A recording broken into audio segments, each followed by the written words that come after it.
Companies these days can be built on very limited amount of capital, or at least they can get early traction on limited capital.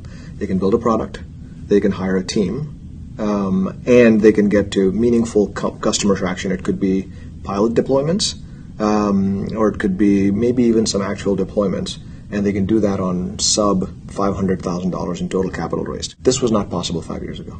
And the reason I am now a seed investor with a seed stage platform is that I can invest in these companies, relatively small dollars, and get them to a very meaningful business milestone based upon those dollars, and then raise money, have the company raise money at a much higher valuation, on account of which it diminishes the dilution impact to my fund.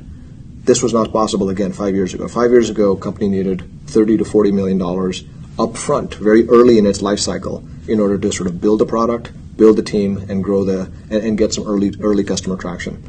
Nowadays, you can do that on $5 million or less, and then you can raise growth equity beyond that at much higher valuations, on account of which the dilution impact to firms like mine are much lower. So we end up owning, a meaningful chunk of the company at the time that the exit happens. So the model is much more relevant today than it was 5 years ago.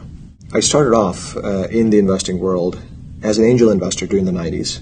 After that, I joined a traditional venture capital firm called Globespan Capital. Globespan Capital was a very traditional Series A, Series B oriented firm. And as the funds grew in size, the focus of the firm started to become more mid-stage focused. And I liked early stage investing. So I was always craving and wanting to get back to the early stage side of things. I left Globespan a couple of years ago with the intent of investing my own money as an angel investor. And as I started to angel invest, these realizations around capital light business building started to dawn on me, especially as they apply to the business side of things. It was fairly abundantly clear that consumer businesses could be built with limited capital, but it was becoming more clear to me that business-oriented companies could get built on limited capital. And I thought that there needed to be a venture capital firm targeted at that.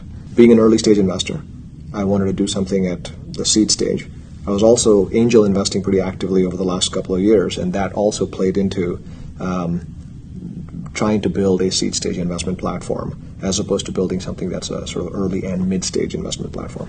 Right now, this firm is completely focused on early stage. Streamline Ventures is a seed stage venture capital firm. We invest in seed stage companies aimed at predominantly at business use cases. So it could be business applications, or it could be business application infrastructure.